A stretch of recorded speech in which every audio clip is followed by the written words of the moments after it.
একটি দিন ছিল কিছুদিন পূর্বেও আমরা মিছিল করার জন্য লোক পেতাম না, সেটা বারহাট্টাই হোক, নেত্রকোনা সদরেই হোক। আর এখন মিছিল করতে গেলে মিছিলের সামনে সারি হয়ে যায় 200 হাত লম্বা। নেত্রকোনার বারহাট্টা উপজেলা বিএনপির দীর্ঘ প্রতীক্ষিত দ্বিবার্ষিক সম্মেলন অবশেষে অনুষ্ঠিত হয়েছে। টানা 11 বছর পর এই সম্মেলনের মধ্য দিয়ে রাজনৈতিক অঙ্গনে নতুন আশার সঞ্চার হয়েছে দলীয় নেতাকর্মীদের মধ্যে। সম্মেলনে বক্তারা দেশের বর্তমান রাজনৈতিক পরিস্থিতি, গণতন্ত্র পুনরুদ্ধার, আন্দোলন এবং সংগঠন পুনর্গঠনের গুরুত্ব নিয়ে আলোচনা করেন। নতুন কমিটি গঠনের লক্ষ্যে সম্মেলনে নেতাকর্মীদের মতামত গ্রহণ করা হয় এবং বারহাট্টা উপজেলা বিএনপির সাংগঠনিক ধারাবাহিকতা বজায় রাখা এবং তৃণমূলকে আরও শক্তিশালী করতেই এই সম্মেলনের আয়োজন।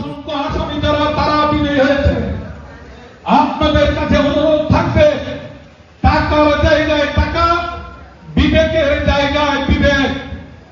আপনারা দলের জন্য শ্রম দান দিয়েছেন, মামলা খেয়েছেন, ভোট দেওয়ার পূর্বে বিবেককে জিজ্ঞাসা করবেন বিগত আন্দোলন সংগ্রামে আপনার কে সহপাঠী ছিল, কোর্ট কাছারিতে কাদের সঙ্গে দেখা হয়েছে, কারাগারে কাদের সঙ্গে দেখা হয়েছে, তাকে আপনারা মূল্যবান ভোটটুকু দেবেন। এই অনুরোধ রেখে আমি আমার বক্তব্য শেষ করছি। খোদা হাফেজ। বাংলাদেশ জিন্দাবাদ। দেশনেত্রী বেগম এতে অংশ নেন দলের কেন্দ্রীয় ও স্থানীয় নেতারা।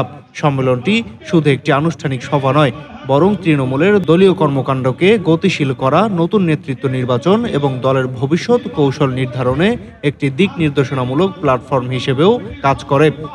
স্থানীয় নেতাকর্মীদের প্রাণবন্ত অংশগ্রহণ ও কেন্দ্রীয় নেতাদের উপস্থিতি সম্মেলনটিকে করেছে আরও তাৎপর্যপূর্ণ। সম্মেলনের উদ্বোধক হিসেবে ছিলেন নেত্রকোনা জেলা বিএনপির আহ্বায়ক অধ্যাপক ডক্টর মোহাম্মদ আনোয়ারুল হক। প্রধান অতিথি ছিলেন দলের কেন্দ্রীয় নির্বাহী কমিটির যুগ্ম মহাসচিব হাবিবুন নবী খান সোহেল। প্রধান বক্তা ছিলেন ময়মনসিংহ বিভাগের জাতীয় নির্বাহী কমিটির সাংগঠনিক সম্পাদক শরীফুল আলম। এছাড়াও বিশেষ অতিথি হিসেবে বক্তব্য রাখেন অ্যাডভোকেট শাহ ওয়ারেস আলী মামুন, সহ সাংগঠনিক সম্পাদক ময়মনসিংহ বিভাগ। ছিলেন আবু ওয়াহাব আকন্দ, সহ সাংগঠনিক সম্পাদক ময়মনসিংহ বিভাগ। আব্দুল বারী ডেনি, অ্যাডভোকেট আরিফা জেসমিন নাহিন, বীর মুক্তিযোদ্ধা আশরাফ উদ্দিন খান, অ্যাডভোকেট মোহাম্মদ মাহফুজুল হক, মোহাম্মদ মজিবুর রহমান খান, তাজেজুল ইসলাম ফরাজ সুজাত এবং S M Moniruzzaman Dudu, advocate Nuruzzaman Nuru, Abu Taher Talukdar, advocate Aminul Haque Khan Mukul, Bazlur Rahman Pathan. বিশেষভাবে উপস্থিত ছিলেন নেত্রকোনা জেলা বিএনপির সদস্য সচিব ও কেন্দ্রীয় নির্বাহী কমিটির সদস্য ডক্টর রফিকুল ইসলাম হেলালি। অনুষ্ঠানটি সভাপতিত্ব করেন বিএনপির বারহাট্টা উপজেলা শাখার আহ্বায়ক মোহাম্মদ মোস্তাক আহমদ এবং সঞ্চালনা করেন সিনিয়র যুগ্ম আহ্বায়ক মোহাম্মদ মানিক আজাদ ও বারহাট্টা উপজেলা বিএনপির সদস্য সচিব আশিক আহমেদ কমল।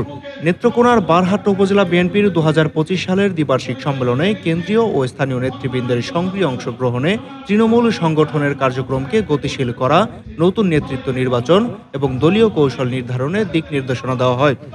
শহীদ রাষ্ট্রপতি জিয়াউর রহমান, বেগম খালেদা জিয়া ও তারেক রহমানের আদর্শে অনুপ্রাণিত হয়ে নেতাকর্মীদের ঐক্যবদ্ধ থাকার আহ্বান জানান নেতারা।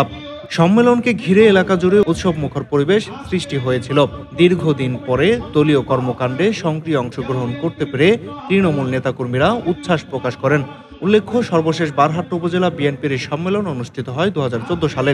এরপর নানা রাজনৈতিক জটিলতা ও সাংগঠনিক অচলাবস্থার কারণে নতুন সম্মেলন আর অনুষ্ঠিত হয়নি। তাই এবারের সম্মেলনকে ঘিরে দলের ভেতর একটি নবজাগরণের প্রত্যাশা তৈরি হয়েছে।